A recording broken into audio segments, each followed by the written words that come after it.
باڑے میں سوتا تھا، سلام اس پر جو دنیا کے لیے رحمت ہی رحمت ہے، سلام اس پر کہ جس کی ذات فخر آدمیت ہے، سلام اس پر کہ جس نے جھولیاں بھر دی فقیروں کی، سلام اس پر کہ مشکیں کھول دی جس نے اسیروں کی، سلام اس پر کہ جس کی چاند تاروں نے گواہی دی، سلام اس پر کہ جس کی سنگ پاروں نے گواہی دی، سلام اس پر کہ جس نے زندگی کا راز سمجھایا، سلام اس پر کہ جو خود بدر کے میدان میں آیا، سلام اس پر کہ جس کا نام لے کر اس کے شیدائی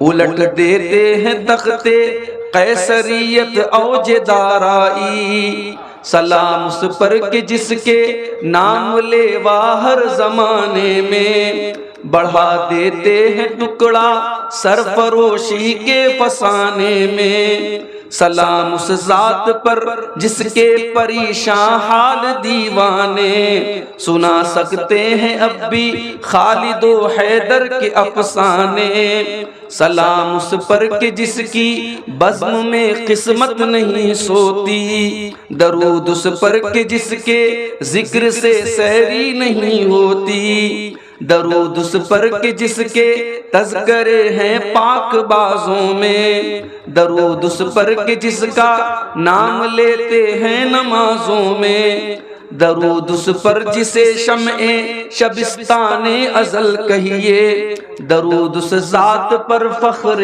بنی آدم جسے کہیے، درود اس پر سلام اس پر سلام اس پر درود اس پر، اللہم صلی وسلم وبارک علیہ۔ صدر محترم، ناظم اجلاس، محترم بزرگوں، نوجوان ساتھیوں، ماؤں اور بہنوں، پیارے بچوں، آج کا یہ پروگرام کافی پہلے اس پروگرام کی تاریخ متعین ہوئی تھی، اور اسحاق بھائی جو اس پروگرام کے ذمہ دار ہیں، انہوں نے 1 سال پہلے ہی سے مجھ سے یہ وعدہ لیا تھا کہ مجھے آج کے اس پروگرام میں آنا ہے، مگر ہم سب جانتے ہیں کب کس کے ساتھ کیا حالات ہو جائیں کوئی نہیں جانتا،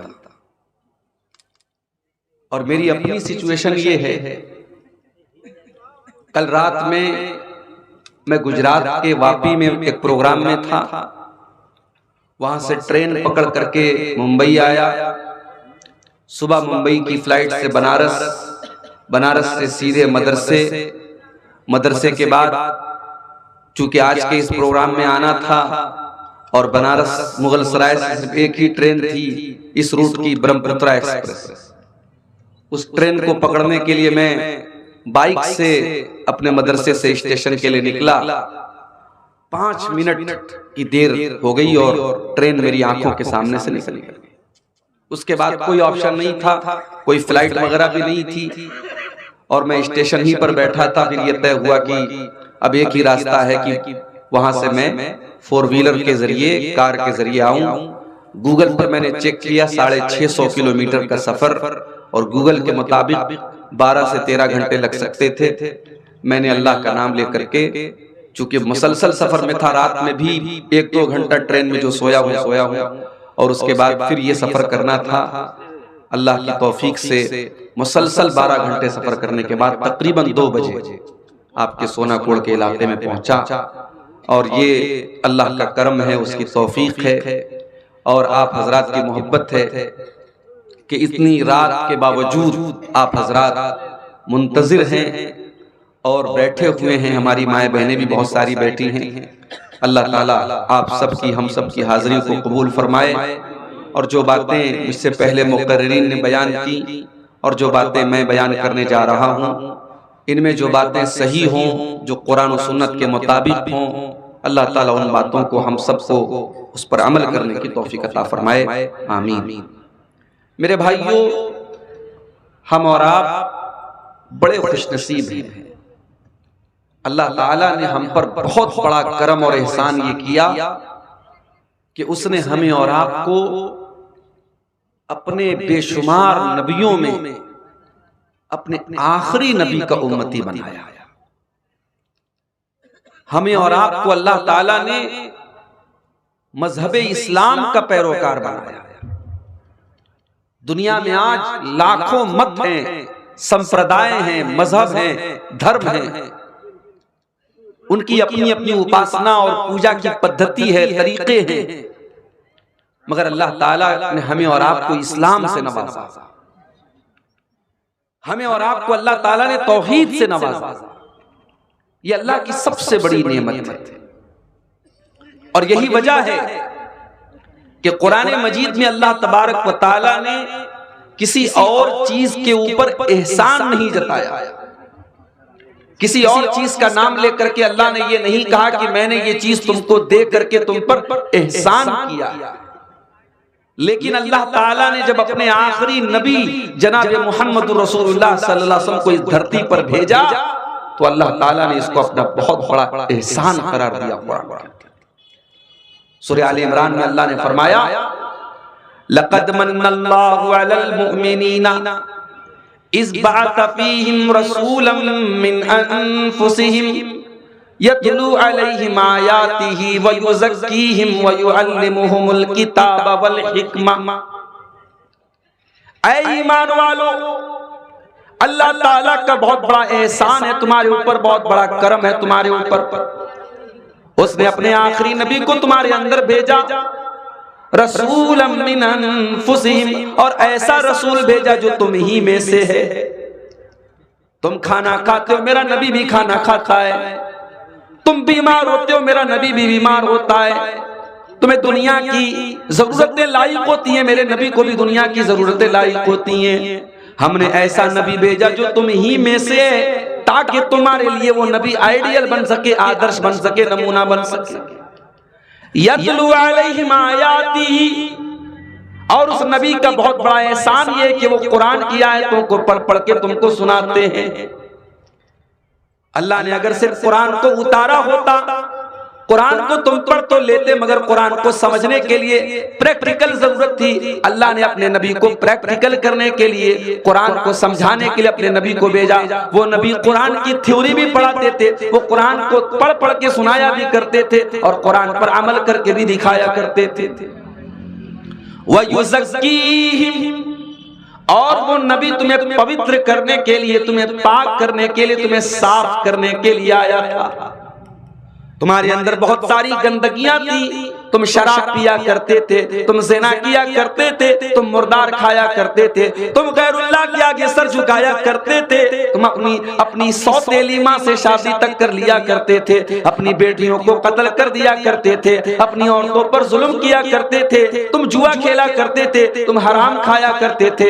وَيُزَكِّيهِمْ، اس نبی نے آ کر کے تم کو پوتر کر دیا، تمہیں پاک کر دیا، تمہیں تمام گندگیوں سے نکالا۔ وَيُعَلِّمُهُمُ الْكِتَابَ وَالْحِكْمَةَ، اور اس نبی کا تیسرا کام یہ ہے، وہ نبی تمہارے لیے ٹیچر بن کر کے آئے، تمہیں تعلیم دینے کے لیے آئے، وہ قرآن کے ٹیچر بن کر کے آئے، وہ حدیث کے ٹیچر بن کر کے آئے۔ ہمارے نبی ٹیچر تھے، معلم تھے، آپ نے ہمیں کتاب و سنت کی تعلیم دی ہے۔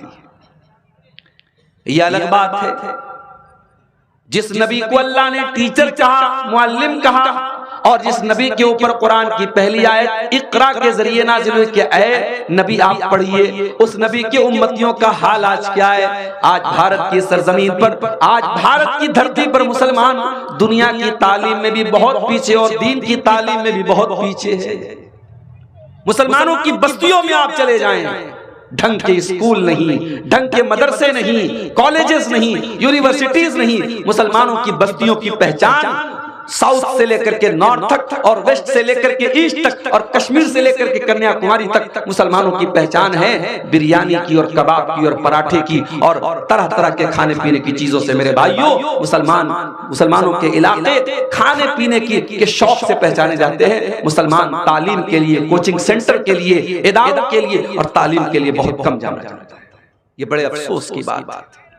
ہمارے نبی معلم تھے، ہمارے نبی ٹیچر تھے، ہمارے نبی دنیا کو تعلیم دینے آئے تھے، دنیا کو جہالت سے نکال کر کے علم کی روشنی دینے آئے تھے۔ ہم اس نبی کے امتی ہیں میرے پیارے بھائی۔ اس نبی کا مقام یہ ہے، اس نبی کی عظمت یہ ہے کہ اللہ تبارک و تعالیٰ نے جتنے نبیوں کو دنیا میں بھیجا، ہر نبی سے اللہ تعالیٰ نے ایگریمنٹ لیا، ہر نبی سے اللہ تعالیٰ نے وعدہ کروایا کہ اگر میرا آخری نبی تمہاری زندگی میں آئے گا تو تم میرے آخری نبی کو فالو کرو گے، میرے آخری نبی پر ایمان لاؤ گے، میرے آخری نبی کا سپورٹ کرو گے۔ اس کی دلیل کیا ہے؟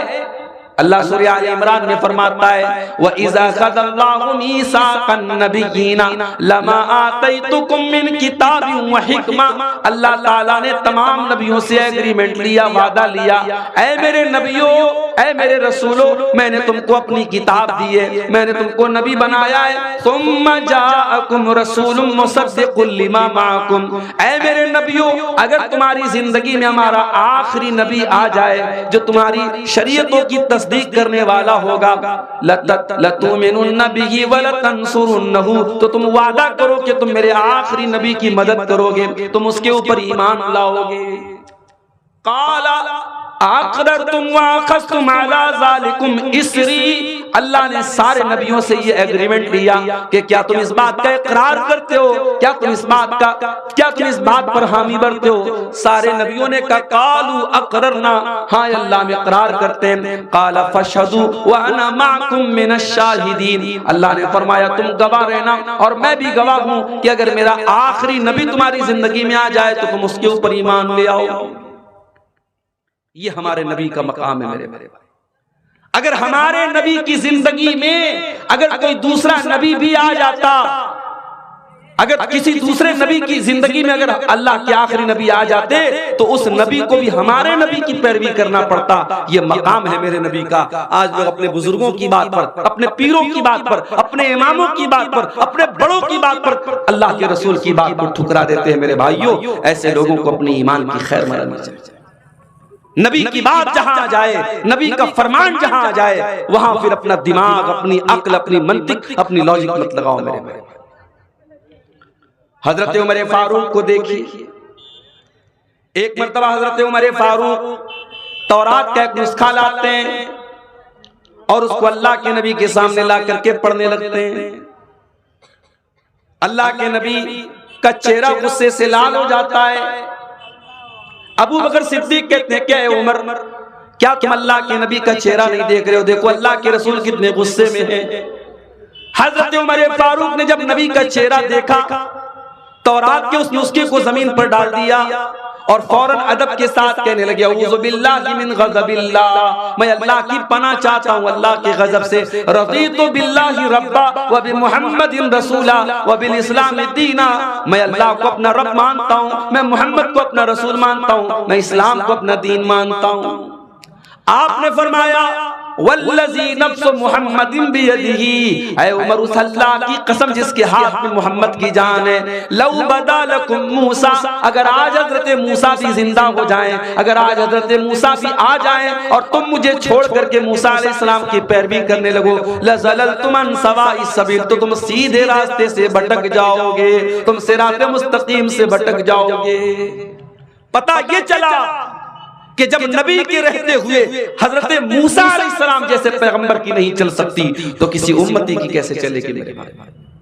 اس لیے بات نوٹ کر لو، کہ اللہ کے آخری نبی کے آنے کے بعد اب اگر کسی کو جنت میں جانا ہے، کسی کو اللہ کیا کامیاب ہونا ہے، اللہ کے جہنم سے بچنا ہے، تو اسے اللہ کے آخری نبی کا کلمہ پڑھنا پڑے گا اور آپ کے اوپر ایمان لانا پڑے گا۔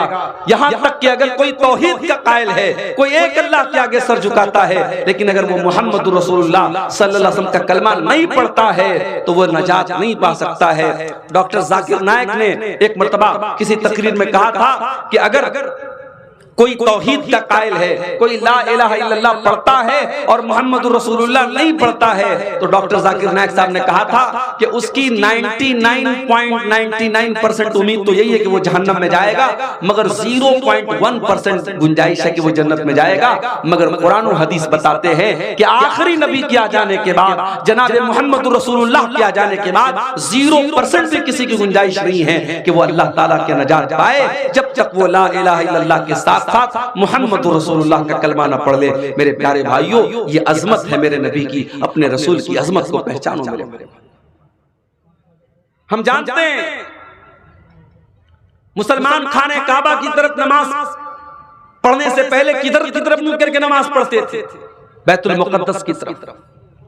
وہی بیت المقدس جو آج یہودیوں کے قبضے میں ہے، وہی بیت المقدس جہاں ہمارے مظلوم فلسطینی بھائیوں کو مارا جا رہا ہے، ان کے بچوں کو، ان کی عورتوں کو مارا جا رہا ہے، اسی بیت المقدس کی طرف چہرہ کر کے اللہ کے نبی نماز پڑھتے تھے۔ مگر آپ کے دل میں یہ تمنا تھی، آپ کا دل چاہتا تھا کہ اللہ تبارک و تعالیٰ خانہ کعبہ کو ہمارا قبلہ بنا دے، مسجد حرام کو ہمارا قبلہ بنا دے۔ اللہ کے نبی اپنی زبان سے یہ بات نہیں کہہ رہے، آپ کے دل میں یہ ارادہ ہے، آپ کے دل کی یہ خواہش ہے، آپ کی اچھا یہ ہے۔ اللہ تعالیٰ اپنے نبی سے کتنی محبت کرتا ہے میرے پیارے ساتھیوں، جس بات کو نبی اپنی زبان پر بھی نہیں لائے، صرف نبی کے دل میں یہ ارادہ چل رہا تھا۔ اللہ نے قرآن میں فرمایا قَدْ نَرَا تَقَلُّبَ وَجْهِكَ فِي السَّمَاءِ فَلَنُوَلِّيَنَّكَ قِبْلَةً تَرْضَاهَا۔ اے نبی، جب آپ نماز پڑھتے ہیں اور بار بار آسمان کی طرف دیکھ کر کے آپ انتظار کرتے ہیں کہ اے اللہ تیرا کوئی حکم ایسا آ جائے، ہمارا قبلہ بدل دیا جائے، ہمارا قبلہ خانہ کعبہ کو بنا دیا جائے، اے نبی اللہ تعالیٰ آپ کی نظر کو دیکھ رہا ہے، آپ کے دل کی خواہشات کو دیکھ رہا ہے۔ فَوَلِّ وَجْهَكَ شَطْرَ الْمَسْجِدِ الْحَرَامِ۔ اے نبی جائیے، اللہ تعالیٰ آپ کی خواہش کو پورا کر رہا ہے۔ اب آج کے بعد سے مسلمانوں کو حکم دیا جا رہا ہے، ان کو نماز میں قبلہ خانہ کعبہ کو بنانا ہے، ان کو خانہ کعبہ کی طرف منہ کر کے نماز پڑھنا ہے۔ یہ مقام ہے ہمارے نبی کا، ہمارے نبی کے دل کی جو خواہش تھی اللہ تعالیٰ نے اس خواہش کو پورا کر دیا میرے پیارے۔ پورا قرآن آپ اٹھائیے، اللہ نے موسیٰ علیہ السلام کا نام لیا، کہا یا موسیٰ۔ عیسیٰ علیہ السلام کو پکارا، کہا یا عیسیٰ۔ داؤد علیہ السلام کو پکارا، کہا یا داؤد۔ لیکن پورے قرآن میں کہیں پر آپ کو یا محمد نہیں ملے گا۔ اللہ نے اپنے آخری نبی کو جب بھی پکارا، یا ایوہ النبی کہا، یا ایوہ الرسول کہا، یا ایوہ المدثر کہا، یا ایوہ المزمل کہا۔ یہ عظمت ہے اس آخری نبی کی، یہ مقام ہے اس آخری نبی کا۔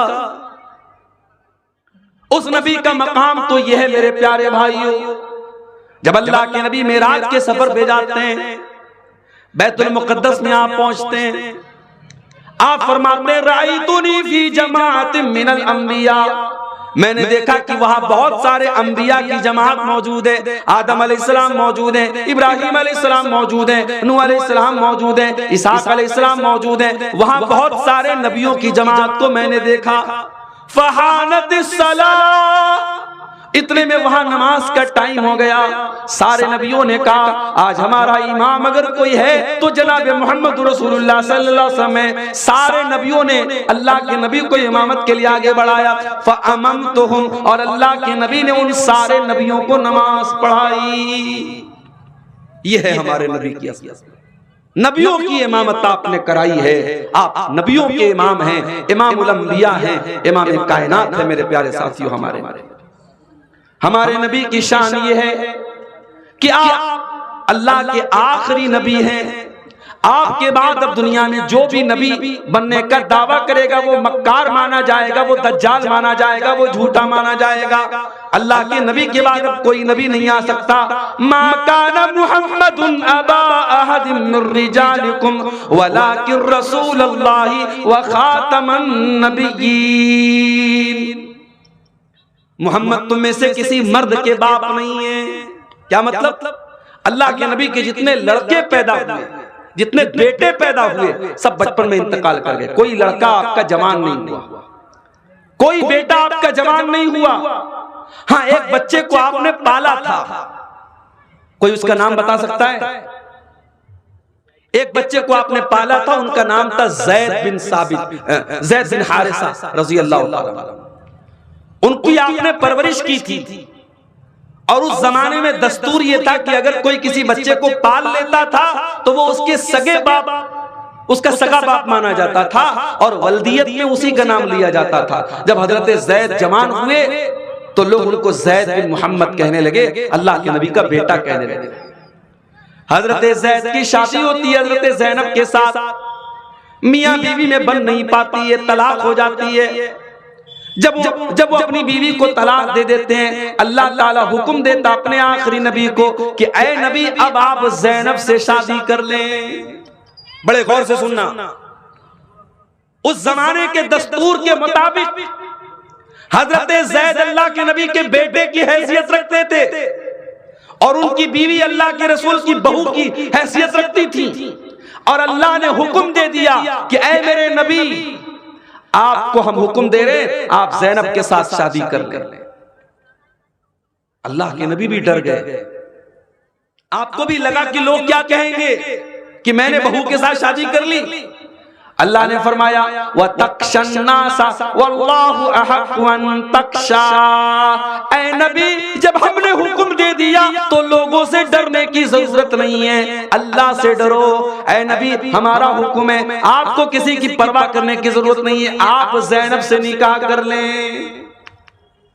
اور دنیا نے یہ منظر دیکھا، اللہ کے نبی نے زینب رضی اللہ تعالیٰ عنہ سے نکاح کیا، یہودیوں نے منافقوں نے بدتمیزی کرنا شروع کر دیا، کہا کہ صحابیوں نے اپنی بہو سے نکاح کر لیا، اپنے بیٹے کی مطلقہ سے نکاح کر لیا۔ اب اللہ تعالیٰ اپنے نبی کا ڈیفنس کر رہا ہے۔ پتہ یہ چلا کہ اگر کبھی تمہارے نبی پر کوئی کیچڑ اچھالے، تمہارے نبی پر کوئی اعتراض کرے، تمہارے نبی کو کوئی برا بھلا کہے تو اپنے نبی کا ڈیفنس کیا کرو۔ یہ اللہ کی سنت ہے، یہ اللہ کا طریقہ ہے کہ نبی کا ڈیفنس کیا جائے، نبی کے کیریکٹر کو واضح کیا جائے۔ اللہ نے فرمایا ما کان محمد ابا احد من رجالکم، محمد صلی اللہ علیہ وسلم کسی مرد کے باپ نہیں ہے، ان کی اولاد میں کوئی تو مرد نہیں ہے۔ بچے جو پیدا ہوئے سب بچپن میں انتقال کر گئے، جب ان کی اولاد میں کوئی مرد نہیں تو ان کی بہو کہاں سے آ گئی؟ غور کرو اللہ نے رسم کو کیسے توڑا ہے۔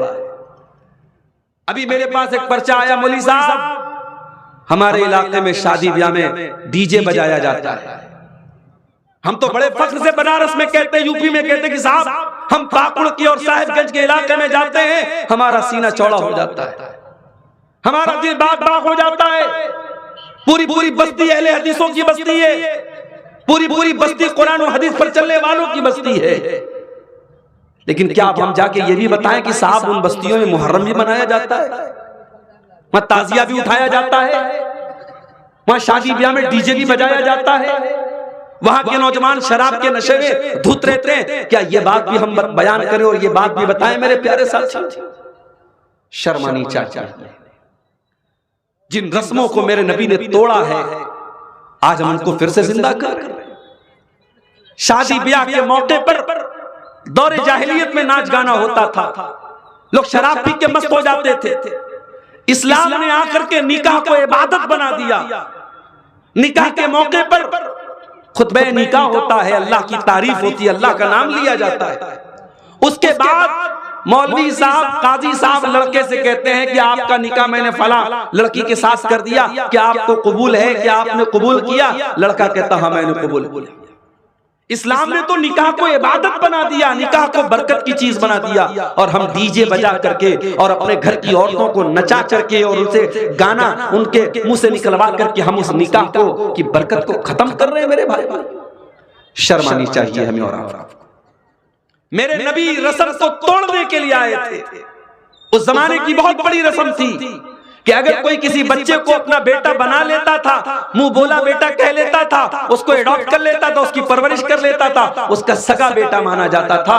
اللہ نے یہ رسم توڑی اور اپنے نبی سے کہا کہ آپ زینب سے نکاح کر لیجیے۔ اللہ نے فرمایا محمد کسی مرد کے باپ نہیں ہے۔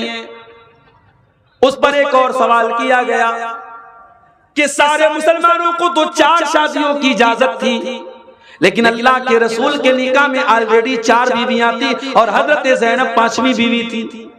ایک اعتراض یہ بھی کیا گیا سارے مسلمان تو 4 شادیاں ہی کر سکتے ہیں، یہ اللہ کے نبی 5ویں شادی کیوں کر رہے ہیں؟ فرمایا وَلَٰكِن رسول اللہ،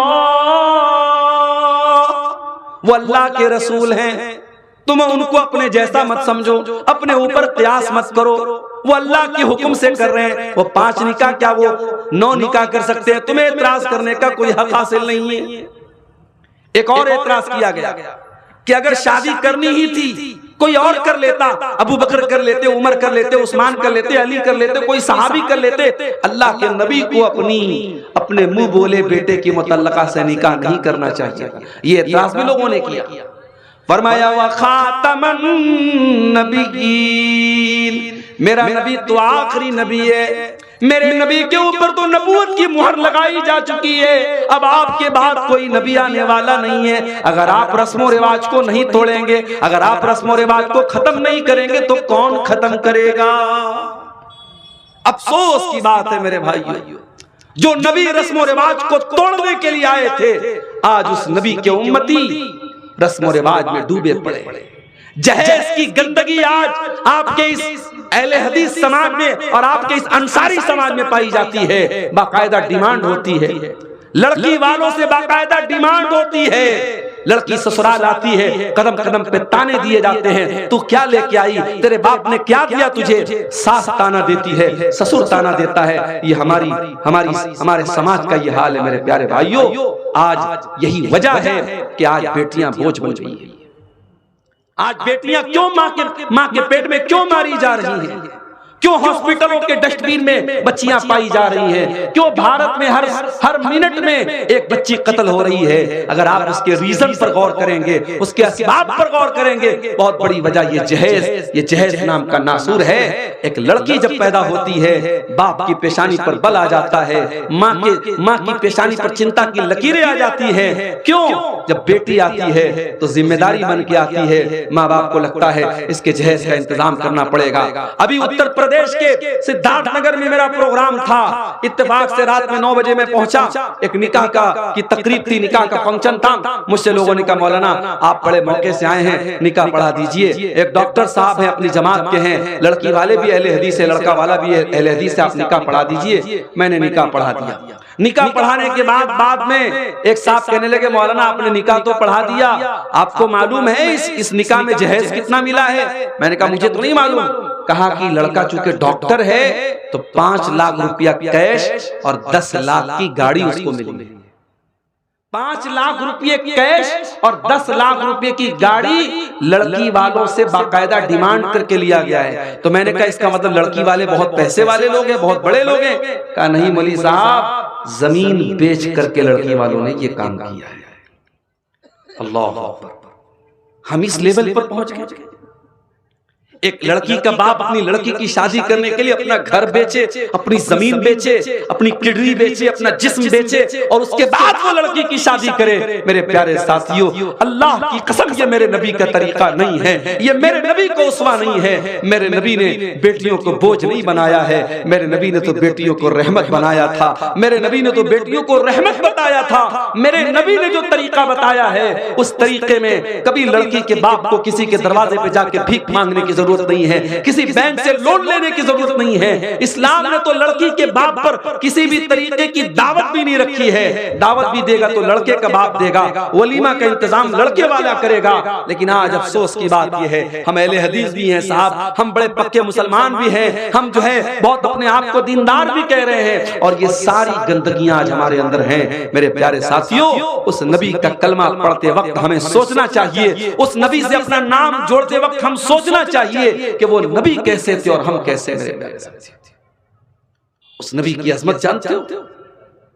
اللہ نے فرمایا لَقَدْ جَاءَكُمْ رَسُولٌ مِّنْ أَنفُسِكُمْ عَزِيزٌ عَلَيْهِ مَا عَنِتُّمْ۔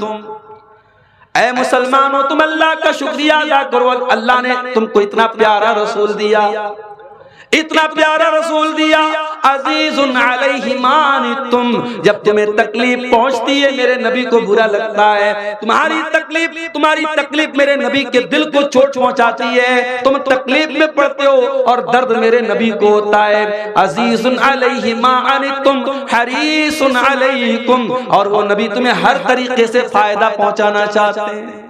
ہمارے نبی کا مشن ایک تھا میرے بھائی، لوگوں کا کیسے فائدہ ہو جائے، لوگوں کا کیسے بھلا ہو جائے، لوگ کیسے جہنم کی آگ سے بچ جائیں، یہی مشن تھا میرے نبی کا۔ طائف میں پتھر کیوں کھایا؟ آپ کے اوپر نماز کی حالت میں آپ کا گلا دبانے کی کوشش کی گئی، آپ کی گردن پر گندگی لا کے ڈالی گئی، آپ کو شاعر کہا گیا، آپ کو پاگل کہا گیا، آپ کو جادوگر کہا گیا، آپ کو مکہ سے نکلنے پر مجبور کیا گیا، آپ سے جنگ لڑی گئی، جنگ احد میں آپ کے دانت توڑے گئے، آپ کا چہرہ لہو لہان ہو گیا، آپ زخمی ہو گئے، آپ کو زہر دیا گیا۔ یہ ساری تکلیفیں میرے نبی نے کس لیے برداشت کی میرے بھائی؟ کیا نعوذ باللہ میرے نبی کو شہرت چاہیے تھی؟ میرے نبی کو دنیا کی دولت چاہیے تھی؟ میرے نبی کو دنیا میں نام کمانا تھا؟ نہیں، میرے نبی کا ایک ہی مشن تھا، فَلَعَلَّكَ بَاقِعٌ نَفْسَكَ عَلَىٰ آثَارِهِمْ إِن لَّمْ يُؤْمِنُوا بِهَٰذَا الْحَدِيثِ أَسَفًا۔ اے نبی، آپ کو تو بس ایک بات کی چنتا ہے، ایک بات کی فکر ہے، لوگ کیسے ایمان لے آئیں۔ اے نبی، اس چنتا میں، اس فکر میں کہیں آپ اپنے آپ کو ختم نہ کر لیں، کہیں آپ اپنے آپ کو ہلاک نہ کر لیں۔ نبی کا تو ایک ہی مشن تھا میرے بھائی، نبی لوگوں کو جہنم کی آگ سے بچانے کے لیے آئے تھے، اور اسی لیے اللہ کے نبی فرماتے ہیں، بخاری اور مسلم کی روایت ہے، او لوگو میری مثال اور تمہاری مثال ایسی ہے جیسے کوئی انسان آگ جلاتا ہے، اور جیسے ہی آگ جلاتا ہے فَجَعَلَ هَٰذِهِ الْفِرَاشُ وَالدَّوَابُ يَقَعْنَ فِيهَا، یہ پتنگے اور یہ پروانے اس آگ میں جانے لگتے ہیں، ان پتنگوں کو، ان پروانوں کو وہ ہٹانے کی کوشش کرتا ہے، مگر وہ بار بار اس آگ میں جاتے ہیں۔ اللہ کے نبی فرماتے ہیں انا آخذ بحجزکم عن النار وانتم تقتحمون فیہا، اے میری امت کے لوگوں، میں تو تمہاری کمر پکڑ پکڑ کے تم کو جہنم کی آگ سے بچانے کے لیے آیا ہوں، لیکن تم بار بار جہنم کی آگ میں جا رہے ہو، چلتے چلے جا رہے ہو۔ وہ نبی ہمیں جہنم سے بچانے کے لیے آیا۔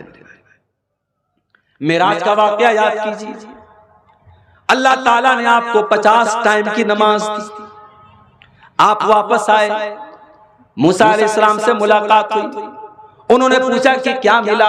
کہا 50 ٹائم کی نماز ملی۔ کہا محمد صلی اللہ علیہ وسلم، آپ کی امت 50 ٹائم کی نماز نہیں پڑھ پائے گی، میں نے بنی اسرائیل کو بہت آزمایا ہے، بہت تجربہ کیا ہے، آپ جائیے اور اپنے رب سے کم کروائیے۔ اللہ کے نبی واپس جاتے ہیں اور 50 میں سے 10 کم کروا کر کے 40 کرواتے ہیں، واپس آتے ہیں، حضرت موسیٰ کہتے ہیں یہ بھی زیادہ، اس میں بھی کم کراؤ، 40 سے 30 کرواتے ہیں، 30 سے 20 کرواتے ہیں، 20 سے 10 کرواتے ہیں، اور 10 سے 5 کرواتے ہیں۔ اللہ کے پیارے نبی کو خود اگر پڑھنا ہوتا آپ تو 50 نمازیں پڑھ لیتے میرے بھائی، لیکن آپ بار بار اپنے رب سے جا رہے ہیں اور کمی کروا رہے ہیں، کس کے لیے؟ ہمارے لیے اور آپ کے لیے، اپنی امت کی آسانی کے لیے۔ مگر ہم اتنے بڑے بے ایمان ہیں، ہم اتنے بڑے مکار ہیں، ہم اتنے بڑے خود غرض ہیں، وہ 5 ٹائم کی نماز بھی آج ہم سے پڑھی نہیں جاتی، 5 ٹائم کی نماز بھی ہم پڑھنے پڑتے ہیں۔ ہمارا نوجوان بیچارہ رات کو 2-2 بجے تک موبائل میں لگا ہے، صبح فجر کی اذان ہو رہی ہے، الصلاۃ خیر من النوم کی آواز اس کے کانوں تک پہنچ رہی ہے، مگر شیطان اس کے کان میں پیشاب کر چکا ہے، اس کا کان شیطان کا موترالے بن چکا ہے، اس کے کان میں شیطان موت چکا ہے، پیشاب کر چکا ہے، اس کو سلا چکا ہے۔ الصلاۃ خیر من النوم کی آواز آ رہی ہے، مگر وہ فجر کی نماز میں اٹھنے کو تیار نہیں ہے۔ یہ بہت بڑا بزنس مین بن گیا ہے، یہ بہت بڑا ویاپاری بن گیا ہے۔ اذان ہو رہی ہے، مؤذن کہہ رہا ہے حی علی الصلاۃ، آ جاؤ نماز کی طرف، حی علی الفلاح، آ جاؤ کامیابی کی طرف، مگر یہ اپنی دکان پر بیٹھا ہے، یہ اپنے کاروبار میں لگا ہے، یہ اپنے بزنس میں لگا ہے، اس کا کاروبار نماز سے بڑا ہو گیا، اس کی تجارت کاروبار، اس کا کاروبار نماز سے بڑا ہو گیا۔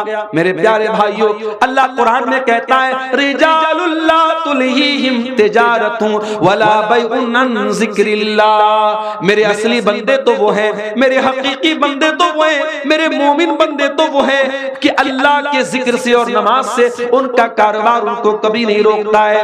جب نماز کا ٹائم ہوتا ہے وہ فوراً جا کر کے نماز پڑھتے ہیں، اور ایسا وہ کیوں کرتے ہیں؟ فرمایا یخافون یوما تتقلب فیہ القلوب والابصار، ان کے دل میں قیامت کے دن کا ڈر ہے، ان کے دل میں ڈر ہے کہ قیامت کے دن اللہ کو کیا حساب دیں گے، اس لیے جتنا بڑا بھی کاروبار ہو، نماز کا ٹائم ہوتا ہے وہ جلدی سے جا کے نماز پڑھتے ہیں۔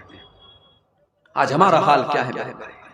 نبی سے محبت کا دعویٰ بہت کرتے ہیں، نبی کے نام پہ جان دینے کی بات کرتے ہیں، اور 5 ٹائم کی نماز بھی ہم پڑھنے کو تیار نہیں ہیں۔ جو نماز نبی کی آنکھوں کی ٹھنڈک تھی اور جو 50 ٹائم کی ملی تھی، اور نبی کے کہنے پر اور نبی کی سفارش پر اللہ تعالیٰ نے 5 نماز کر دیا تھا، اس نماز کو بھی ہم پڑھنے کو تیار نہیں ہیں۔ میرے بھائی، عزیز علیہ ما عنتم، او لوگو ہم نے وہ نبی تم کو دیا ہے جو نبی تم سے بہت زیادہ پیار کرتے ہیں، بہت زیادہ پیار کرتے ہیں۔ وہ نبی رات میں اٹھتے ہیں، قرآن پڑھتے ہیں۔ حضرت عیسیٰ نے اپنی امت کے لیے دعا مانگ لی، ابراہیم علیہ السلام نے اپنی امت کے لیے دعا مانگ لی۔ اللہ کے نبی رات میں اٹھتے ہیں اور روتے ہوئے کہتے ہیں اللہم امتی، اللہم امتی، اے اللہ میری امت کا کیا ہوگا، اے اللہ میری امت کا کیا ہوگا۔ جبریل امین آتے ہیں اور پوچھتے کہ کیوں رو رہے ہیں آپ؟ کہتے ہیں کہ میں اپنی امت کے لیے رو رہا ہوں۔ اللہ فرماتا ہے اے جبریل جاؤ میرے حبیب سے کہہ دو، میرے نبی سے کہہ دو انا سنردیک فی امتک ولا نسؤک، اے میرے حبیب، اے میرے نبی، ہم آپ کی امت کے بارے میں آپ کو خوش کر دیں گے، آپ کو پریشان ہونے کی ضرورت نہیں ہے۔ سلام اس پر جو امت کے لیے راتوں کو روتا تھا، سلام اس پر جو فرش خاک پر جاڑے میں سوتا تھا۔ وہ نبی ہمارے لیے رویا کرتے تھے۔ میرے بھائی، مسواک بہت پسند تھی اللہ کے نبی کو۔ آخری ٹائم بھی آپ اپنے انتقال کے پہلے آپ نے مسواک کی تھی، اور مسواک کر کے آپ دنیا سے گئے تھے۔ مسواک اتنی پسند تھی، مگر آپ کو اپنی امت کی آسانی کا اتنا خیال تھا، آپ نے فرمایا لولا ان اشق علی امتی لامرتهم بالسواک عند كل صلاۃ، اگر میری امت کو پریشانی نہ ہوتی، اگر میری امت کو مشکل نہ ہوتی، میں ہر نماز کے ٹائم ضروری کر دیتا مسواک کو، مگر ضروری کر دیتا تو دقت آ جاتی، پریشانی آ جاتی، اس لیے آپ نے مسواک کو ضروری قرار نہیں دیا۔ یہ ہے اس نبی کا مقام اور اس نبی کی عظمت۔ میرے پیارے ساتھیوں، وہ نبی ہمارے لیے آسانیاں لے کر کے آئے تھے۔ اور آگے بڑھی، دنیا میں تو اس نبی کا جو مقام ہے وہ ہے ہی، کل قیامت کے دن بھی اس نبی کا ایک الگ مقام ہوگا، ایک الگ شان ہوگی۔ آپ نے فرمایا انا سید ولد آدم یوم القیامہ، میں قیامت کے دن تمام آدم کی اولاد کا سردار رہوں گا۔ واول من ينشق عنه القبر، اور قیامت کے دن سب سے پہلے میری قبر پھٹے گی۔ واول شافع، اور قیامت کے دن سب سے پہلے میں سفارش کروں گا۔ کوئی نبی سفارش کرنے کو تیار نہیں۔ سورج 1 میل کی دوری پر، گرمی سے لوگ بے حال، پسینے سے بے حال، اور اللہ تعالیٰ انتہائی غصے میں ہوگا اور لوگ سارے نبیوں کے پاس جائیں گے اور سارے نبی کہیں گے ہم آج اللہ کی بارگاہ میں بات نہیں کر سکتے، اللہ بہت غصے میں ہے، ہم بول نہیں سکتے، ہم سے کچھ چوک ہوئی، ہم بات نہیں کر سکتے۔ سارے نبی اپنی فکر کریں گے، اور جب ہمارے نبی کے پاس لوگ جائیں گے، محمد رسول اللہ کے پاس لوگ جائیں گے، آپ کہیں گے انا لہا، میں تمہاری سفارش کروں گا۔ اور اللہ کے آخری نبی اللہ کی بارگاہ میں ایسا سجدہ کریں گے ویسا سجدہ آج تک کسی نے نہیں کیا، اللہ کی ایسی تعریف بیان کریں گے ویسی تعریف آج تک کسی نے نہیں کی۔ اور اس کے بعد اللہ آواز دے گا یا محمد ارفع راسک، اے میرے نبی، اے محمد آپ سر اٹھائیے، سل توتا، آپ مانگیے آپ کو دیا جائے گا، اشفع تشفع، آپ شفاعت کیجئے آپ کی شفاعت قبول کی جائے گی۔ مگر نوٹ کر لو میری بات، قیامت کے دن نبی کی سفارش اور نبی کی شفاعت کسی مشرک کو نصیب نہیں ہوگی، کسی بدعتی کو نصیب نہیں ہوگی، کسی لال کالے پیلے دھاگے پر اپنا بھروسہ کرنے والے کو، اور کسی قبر پر اور کسی مورتی پر اور کسی پیڑ پر سجدہ کرنے والے کو نصیب نہیں ہوگی۔ قیامت کے دن اگر اللہ کے نبی کی شفاعت نصیب ہوگی تو توحید والوں کو نصیب ہوگی۔ اسی لیے اللہ کے نبی فرماتے ہیں، بخاری اور مسلم کی روایت ہے کہ ہر نبی کو اللہ تعالیٰ نے ایک دعا ایسی دی جس کے قبول کرنے کی اللہ نے گارنٹی لے لی، اور ہر نبی نے اپنی اس دعا کو دنیا میں مانگ لیا، لیکن میں نے اپنی دعا کو سنبھال کے رکھا ہے۔ اور میں وہ دعا کس کے لیے سنبھال کے میں نے رکھا ہے؟ شفاعتن لامتی، میں قیامت کے دن اپنی امت کے لیے شفاعت کروں گا۔ وہی نائلۃ انشاءاللہ من مات لا یشرک باللہ شیئا، اور قیامت کے دن میں اس کے لیے سفارش کروں گا جو توحید پر مرا ہوگا، جو لا الہ الا اللہ پر مرا ہوگا، جس کا خاتمہ توحید پر ہوگا۔ میرے پیارے بھائیوں، جس انسان کی توحید صحیح نہ ہو، جس انسان کا عقیدہ صحیح نہ ہو، جو انسان شرک کر کے دنیا سے جائے گا، اس کو قیامت کے دن رسول کی شفاعت بھی نصیب نہیں ہوگی۔ اور آگے بڑھیے، اس نبی کا مقام یہ ہے، اس نبی کی شان یہ کہ اللہ قرآن میں کہتا ہے وَمَا أَرْسَلْنَاكَ إِلَّا رَحْمَةً لِّلْعَالَمِينَ، اے نبی ہم نے آپ کو ساری کائنات کے لیے رحمت بنا کر کے بھیجا۔ اس نبی کی شان یہ کہ وہ دشمنوں کے لیے بھی رحمت بن کر کے آئے، اپنوں کے لیے بھی رحمت بن کر کے آئے، مسلمانوں کے لیے بھی رحمت بن کر کے آئے، غیر مسلموں کے لیے بھی رحمت بن کر کے آئے۔ وہ نبی جانوروں کے لیے بھی رحمت بن کر کے آئے، جانوروں کو بھی تکلیف پہنچانے کا آپ نے حکم نہیں دیا۔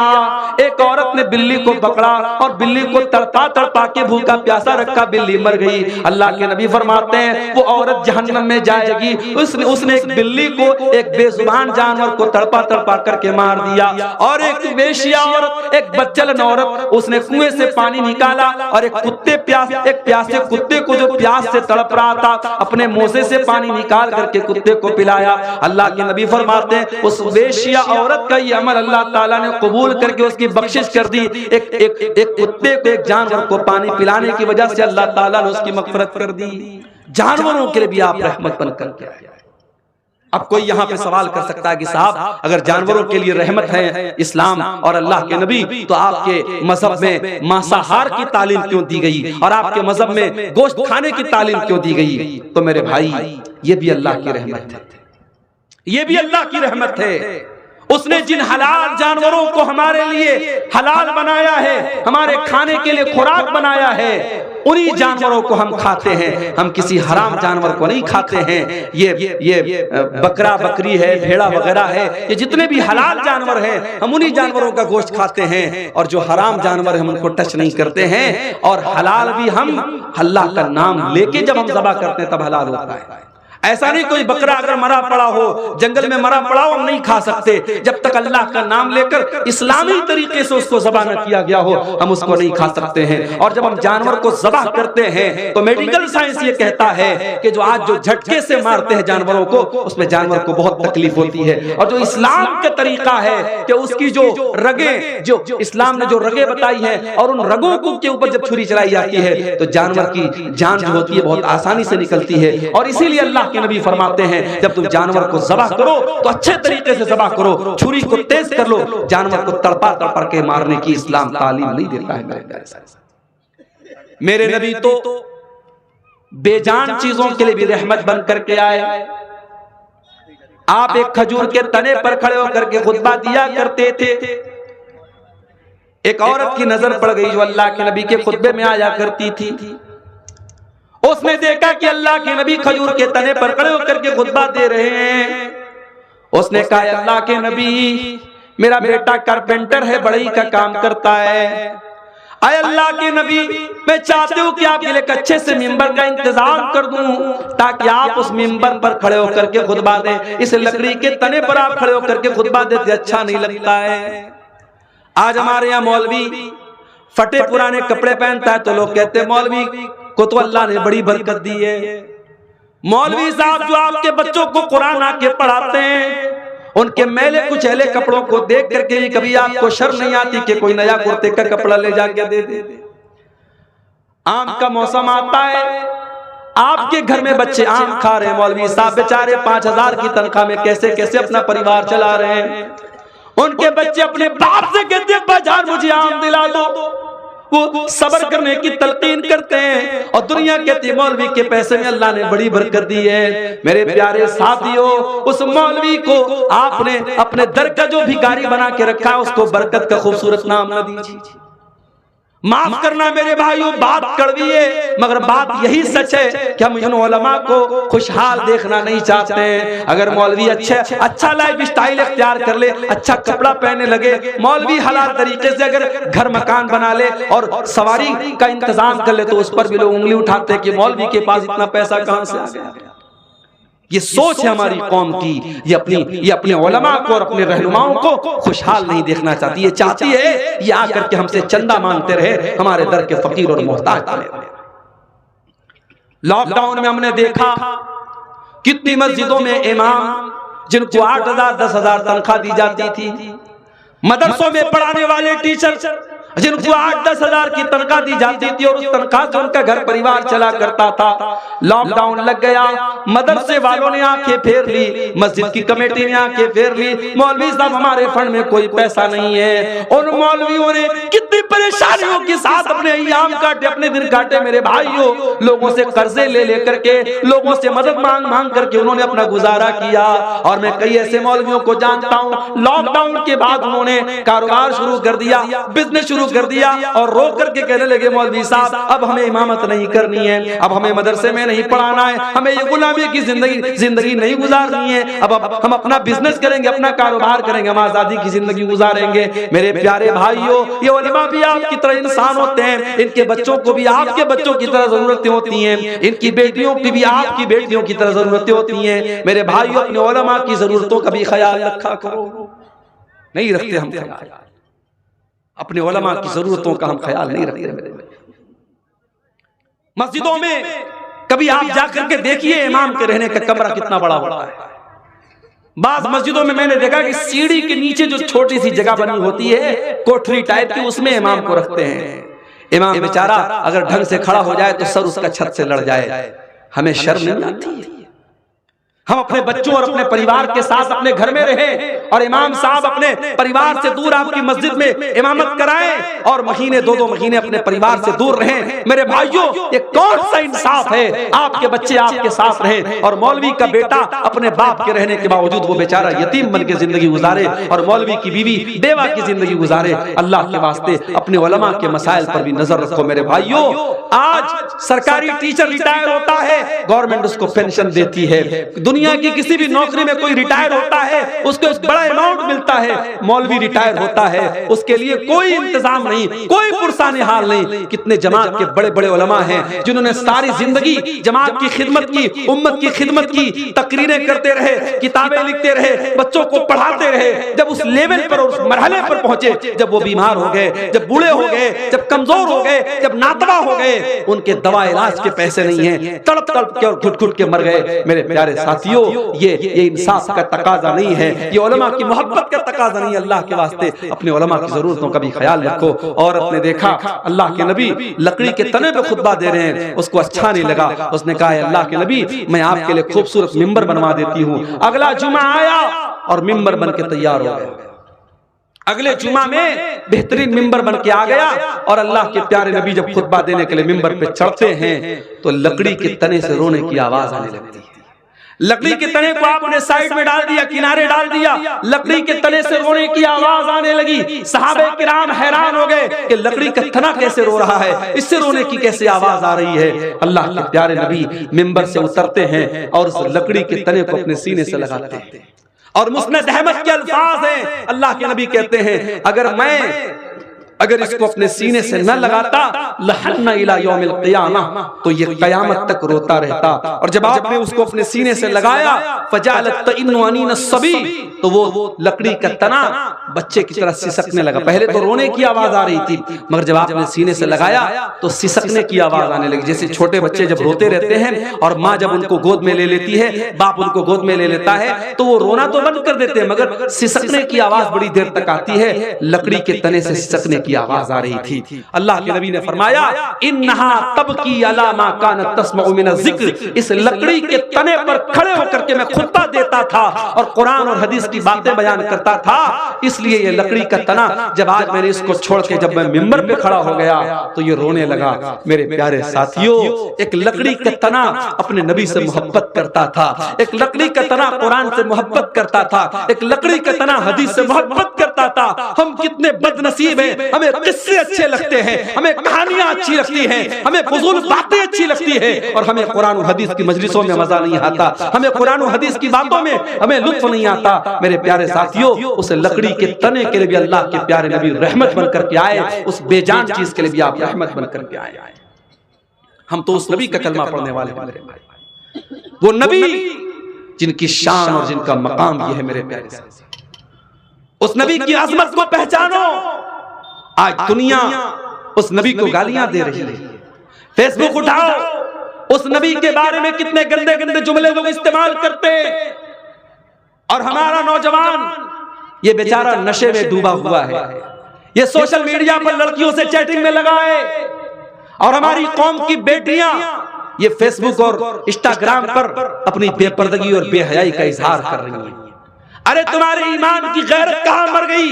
تمہارے نبی کی محبت کہاں مر گئی؟ اگر تمہیں اپنے نبی سے پیار ہوتا، اپنے نبی سے محبت ہوتی، تو تم سوشل میڈیا پر یہ جو طوفان بدتمیزی مچایا جا رہا ہے، تمہارے نبی کے اوپر جو یہ کیچڑ اچھالے جا رہے، تم علم حاصل کرتے، تم انگلش سیکھتے، تم قرآن پڑھتے، تم نبی کی سیرت پڑھتے اور ان لوگوں کا منہ توڑ جواب دیتے۔ مولانا ثناء اللہ امرتسری رحمۃ اللہ علیہ، اللہ ان کی قبر کو نور سے بھر دے، ان کے دور میں ایک آریہ سماجی نے کتاب لکھی، اللہ کے نبی پر بڑے گندے گندے حملے کیے، بڑے گندی گندی باتیں لکھی، اور کتاب کا نام رکھا رنگیلا رسول۔ رنگیلا رسول کے نام سے کتاب لکھی، آج بھی انٹرنیٹ پر وہ کتاب موجود ہے ہندی زبان میں، مگر مولانا ثناء اللہ امرتسری کبھی موقع چوکتے نہیں تھے۔ اسلام پر جب بھی کوئی حملہ ہوتا تھا اور نبی کی شان پر جب کوئی حملہ ہوتا تھا، مولانا ثناء اللہ امرتسری فوراً اس کا جواب دیتے تھے۔ شمشیر بے نیام تھے وہ، انہوں نے مقدس رسول کے نام سے کتاب لکھی۔ میرے پیارے ساتھیوں، آج کبھی اپنے دلوں کو ٹٹولو اور اپنے گریبانوں میں جھانکو کہ آج اسلام سے محبت کا ہم نام لیتے ہیں، اسلام کا ڈیفنس کرنے کے لیے ہم کتنے تیار ہیں۔ میرے پیارے ساتھیوں، اگر نبی سے محبت ہے تو نبی کا ڈیفنس بھی کیا کرو، نبی کا دفاع بھی کیا کرو، نبی کی سیرت کو دنیا کے سامنے بیان بھی کیا کرو۔ رمضان کا مہینہ آگے آ رہا ہے، اور ہم اور آپ، اللہ نے ہمیں یہ موقع دیا ہے، ہماری زندگی میں ایک اور رمضان آ رہا ہے۔ پچھلے رمضان میں آپ کو یاد ہوگا، آپ کے اسی گاؤں میں بہت سارے لوگ رمضان میں آپ کے ساتھ روزہ رکھتے تھے، مسجد میں تراویح کی نماز پڑھتے تھے، آپ کے ساتھ افطار کرتے تھے، آپ کے ساتھ سحری کرتے تھے، مگر آج وہ ہمارے بیچ میں نہیں ہیں، اللہ کو پیارے ہو چکے ہیں، انتقال ہو چکا ان کا، اللہ کے پاس چلے گئے، مگر ہم ابھی زندہ ہیں، ہم اور آپ زندہ ہیں، اور اللہ تعالی ہمیں ایک اور رمضان دے رہا ہے۔ یہ بڑا اچھا موقع ہے میرے بھائی کہ اپنے حالات کو ہم سدھار لیں، اپنی کمیوں کو ٹٹول لیں۔ جو شرابی کہتا ہے کہ شراب نہیں چھوٹ رہی ہے، میں دعوے کے ساتھ کہتا ہوں سچے دل سے، اگر وہ صرف رمضان میں یہ طے کر لے میں شراب کو ہاتھ نہیں لگاؤں گا، سچے دل سے اللہ سے تڑپ تڑپ کے دعا کرے کہ اللہ اس گندگی سے مجھے بچا لے، اگر وہ رمضان کی پہلی تاریخ سے رمضان کی آخری تاریخ تک شراب کو ہاتھ نہ لگائے، اگر اس کی توبہ سچی ہے، اس کی نیت سچی ہے، اس کے دل کا ارادہ پکا ہے، انشاءاللہ رمضان کے بعد بھی وہ شراب کو ہاتھ نہیں لگائے گا۔ جو لوگ سال بھر نماز نہیں پڑھتے، آئیے رمضان آپ کو موقع دے رہا ہے۔ اللہ کے نبی نے بد دعا کی اس انسان کے لیے جو رمضان کا مہینہ پائے اور اپنی بخشش نہ کروا سکے۔ میرے بھائیوں، رمضان کوئی معمولی مہینہ نہیں ہے، رمضان ہمیں چینج کر دیتا ہے۔ عام دنوں میں ہم نہیں اٹھتے صبح 4 بجے، عام دنوں میں ہم دوپہر کا کھانا کھاتے ہیں، عام دنوں میں ہم شام کو 5 بجے کچھ نہیں کھاتے ہیں، مگر رمضان میں سب چینج ہو جاتا ہے۔ صبح 4 بجے اٹھ کر کے سحری کھا رہے ہیں، دوپہر میں ہم بھوکے پیاسے ہیں، پھر شام کو افطار کے ٹائم ہم کھانا کھا رہے ہیں، پھر رات میں تراویح پڑھ رہے ہیں، سونے کا ٹائم بدل گیا، اٹھنے کا ٹائم بدل گیا، کھانے کا ٹائم بدل گیا۔ رمضان ہمیں سبق دے رہا ہے کہ اگر تم چاہو تو اپنے آپ کو چینج کر سکتے ہو، اگر پریورتن لانا چاہو، اگر چینجنگ لانا چاہو، اگر پکا ارادہ کرو تو اپنے آپ کو چینج کر سکتے ہو۔ میرے پیارے ساتھیوں، رمضان میں ایک کام آپ اور کیجئے، تھوڑا اپنا تعلق قرآن سے جوڑ لیجئے۔ رمضان قرآن کا مہینہ ہے۔ میرے بھائیوں، آج اس امت کے لیے بڑے افسوس کی بات ہے، ہمارا نوجوان 1 گھنٹہ موبائل کے بغیر نہیں رہ سکتا۔ 1 گھنٹہ اگر موبائل ڈسچارج ہو جائے، نوجوان تڑپتا رہتا ہے، جلدی سے موبائل کو چارج کرو، پتہ نہیں کس کا میسج آیا ہوگا، واٹس ایپ پر کتنے لوگوں کا میسج آیا ہوگا، کتنے لوگوں کی کال آئی ہوگی۔ 1 گھنٹہ ہم موبائل کے بغیر نہیں رہ سکتے۔ میرے بھائیوں، جو نوجوان 1 گھنٹہ موبائل کے بغیر نہیں رہ سکتا، وہ نوجوان اپنے دل پر ہاتھ رکھ کر کے بتائے اس نے آخری بار قرآن کب پڑھا تھا، آخری بار آپ نے قرآن کب پڑھا تھا۔ ہمارے بہت سارے نوجوان ہیں، شاید ان کے سر شرم سے جھک جائیں، آخری بار انہوں نے رمضان میں قرآن کو چھوا تھا، اس کے بعد قرآن کو چھونے کی نوبت نہیں آئی تھی۔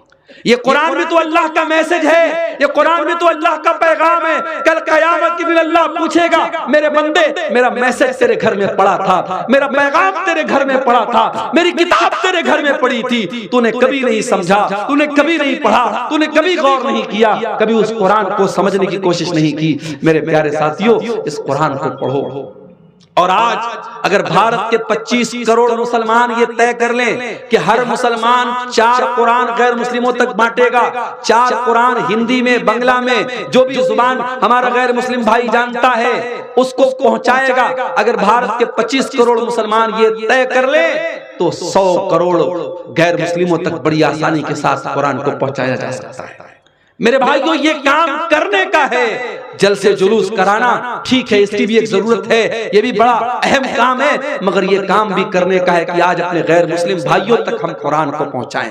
اور معاف کرنا، ہم نے اور آپ نے جو یہ چسکا لگا لیا، مولانا عبدالغفار صاحب آئے تو ہم صاحب ان کے ذریعے کچھ جو ہے ہم وید کے شلوک سن لیں، گیتا کے شلوک سن لیں، مولانا جرجیت صاحب آئے ان سے ہم کچھ منتر وغیرہ سن لیں، اور چترویدی علماء تو آپ کے اس بہار بنگال میں، جھارکھنڈ میں بہت زیادہ پیدا ہو رہے ہیں، ہم چترویدی نام اور ٹائٹل لگا کر کے اپنے علماء سے، ان کے منہ سے ہم سنسکرت کے شلوک سنتے اور ہمیں بڑا مزہ آتا ہے۔ یہ کوئی مناسب بات نہیں ہے، یہ کوئی اچھی بات نہیں ہے۔ بہتر تو یہ تھا کہ آپ اپنے غیر مسلم بھائیوں کو قرآن کی آیتوں کے ذریعے سمجھاتے، جنت کے بارے میں ان کو بتاتے، جہنم کے بارے میں ان کو بتاتے۔ میرے پیارے ساتھیوں، آج کام یہ کرنے کا ہے، آج نبی کی سیرت کو عام کرنے کا موقع اور وقت ہے۔ میرے بھائیوں، آج دنیا پیاسی ہے، آج دنیا کو ضرورت ہے محمد رسول اللہ کی تعلیم کو جاننے کی، اور ہمارا اور آپ کا تو یہ عقیدہ ہے کہ ہمارے نبی اللہ کے سچے رسول ہیں، اور ہمارا دین اللہ کا سچا دین ہے، اور جب اللہ کا سچا دین ہے تو یقین رکھو میرے بھائی، اس بات کی گارنٹی ہے کہ اس دین کے اندر اللہ تعالیٰ نے ایک اٹریکشن رکھا ہے، ایک آکرشن رکھا ہے۔ اس دین کے اندر اللہ تعالیٰ نے ہر انسان کے دل میں ایک آواز ہے، ہر انسان کی فطرت میں، اس کے نیچر میں یہ دین موجود ہے، بس ضرورت ہے اس کو باہر لانے کی۔ اگر ہمارا کوئی غیر مسلم بھائی، اگر اس کو ہم صحیح طریقے سے اسلام کے بارے میں سمجھائیں تو کچھ نہیں تو کم سے کم اس کے دماغ میں جو غلط فہمی کا نفرت ڈالا گیا ہے، جو زہر ڈالا گیا ہے، وہ انشاءاللہ دور ہو جائے گا۔ آج رسول کی عظمت کے موضوع پر یہ خطاب کرتے ہوئے میں آپ کو یہ پیغام بھی دینا چاہتا ہوں کہ اگر آپ کو اپنے رسول سے محبت ہے تو اپنے رسول کی سیرت کو آپ پڑھیے اور سمجھیے۔ ابھی آپ نے سنا ہوگا بنگلہ دیش کے ایک بہت بڑے عالم جو ہے ڈاکٹر مجیب الرحمان صاحب کا بھی حال میں انتقال ہوا، جنہوں نے بنگلہ زبان میں بڑے اہم کام کیے اور بڑی اہم کتابوں کا انہوں نے بنگلہ زبان میں ٹرانسلیشن کیا ہے۔ اور آپ کو یہ بھی پتا ہوگا کہ آپ کے اہل حدیث جماعت کے بہت بڑے عالم تھے مولانا صفی الرحمان مبارک پوری رحمۃ اللہ علیہ، انہوں نے اللہ کے نبی کے جیون کے اوپر، اللہ کے نبی کی سیرت کے اوپر انہوں نے کتاب لکھی تھی، اس کتاب کا نام تھا الرحیق المختوم، اور یہ کتاب کتاب ایک کمپٹیشن میں حصہ لینے کے لیے لکھی گئی تھی اور پوری دنیا کی سینکڑوں کتابوں میں اس کتاب کو پہلا پرائز ملا تھا، اور آج بھی پوری دنیا میں سیرت پر سب سے زیادہ اگر کوئی کتاب پڑھی جاتی ہے تو الرحیق المختوم پڑھی جاتی ہے، اور ہندی میں بھی وہ اویلیبل ہے اور بنگلہ زبان میں بھی اس کا انواد ہو چکا ہے۔ میں آپ سب کو یہ دعوت دیتا ہوں، اپنے نوجوانوں سے جو ہندی جانتے جو بنگلہ جانتے ان سے میں کہنا چاہتا ہوں کہ آپ زندگی میں ایک بار اپنے دل میں رسول کی محبت کو سجا کر کے اطمینان کے ساتھ الرحیق المختوم کو پڑھ لے میرے بھائی۔ میرا دعویٰ ہے اگر آپ ایک مرتبہ اس پوری کتاب کو ختم کر لیں گے، آپ کے دل کا ایمان بڑھ جائے گا، آپ کے دل میں رسول کی محبت بڑھ جائے گی، اسلام سے محبت بڑھ جائے گی۔ میرے پیارے ساتھیوں، آج ہمارے نوجوانوں میں جو خرابیاں پائی جا رہی ہیں، جو دنیا کی محبت ہمارے سینوں میں پیدا ہو رہی ہے، جو شہوت پرستی ہمارے اندر آ رہی ہے، جو مال کی محبت میں ہم ڈوبے جا رہے ہیں، حرام کاروبار ہم کر رہے ہیں، جوا اور سٹے کے نئے نئے طریقے ہمارا نوجوان اپنا رہا ہے۔ ابھی کٹیہار کے علاقے میں گیا، ایک صاحب بتانے لگے کوئی کمپنی آئی ہے جو بٹ کوائن وغیرہ کے نام سے پیسہ کلیکٹ کرتی ہے، اور اتنا پیسہ اس میں لگاؤ، ہر مہینہ اتنا پیسہ ملے گا، اور پورا گاؤں وہ کام کر رہا ہے، اور گاؤں کی مسجد کو جو امام صاحب ہے وہ بھی لوگوں کو جوڑ رہے ہیں اور بڑے فائدے بیان کر رہے ہیں، جبکہ ہم سب جانتے ہیں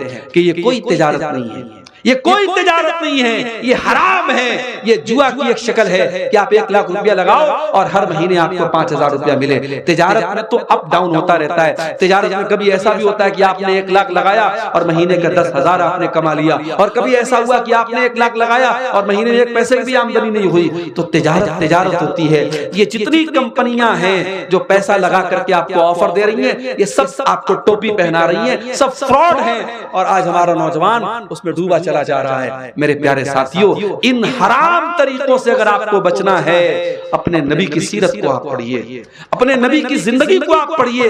جب آپ اپنے نبی کی سیرت کو پڑھیں گے تو آپ کے دل میں حلال کی محبت پیدا ہوگی اور حرام سے نفرت پیدا ہوگی۔ میری مائیں اور بہنیں، میں ان سے بھی کہنا چاہتا ہوں، اپنے نبی کی بیویوں کی حالات آپ پڑھیں، اپنے نبی کی بیٹیوں کی حالات آپ پڑھیں۔ آپ کے اندر جو برائیاں ہیں، جو خرابیاں ہیں، جو بے پردگی ہے، جو بے حیائی ہے، انشاءاللہ سب ختم ہو جائے گی۔ آج ضرورت ہے کہ اپنے نبی کی سیرت کو ہم جانیں اور پڑھیں۔ میرے پیارے ساتھیوں، دعا کیجئے اللہ تعالیٰ سے رب العالمین ہمیں اپنے نبی سے صحیح اور سچی محبت کرنے کی توفیق عطا فرمائے۔ رب العالمین ہمارے دلوں میں جو بگاڑ ہے، جو بغض و عداوت ہے، جو لالچ ہے، جو مال کی محبت ہے، اللہ تعالیٰ اس کو ختم کر کے اپنے ہمارے دلوں میں اپنے نبی کی سچی محبت پیدا فرما دے۔ آئندہ آنے والے رمضان کے مہینے کا حق ادا کرنے کی اللہ تعالیٰ ہم سب کو توفیق عطا فرمائے۔ رمضان کے مہینے کے روزے، تراویح کی نماز، قرآن کی تلاوت، دعا اور اذکار کی پابندی کرنے کی اللہ تعالیٰ ہم سب کو توفیق عطا فرمائے۔ رب العالمین جس مدرسے کے لیے آج کا یہ پروگرام ہوا ہے، اس مدرسے کو دن دنی رات چوگنی ترقی عطا فرمائے۔ جو علماء یہاں تشریف لائے، دور دراز سے سفر کر کے آئے ہیں، اللہ ان علماء کے آنے جانے کو قبول فرمائے۔ رب العالمین ہم سب کو کہنے سننے سے زیادہ عمل کی توفیق عطا فرمائے۔ آمین۔ وآخر دعوانا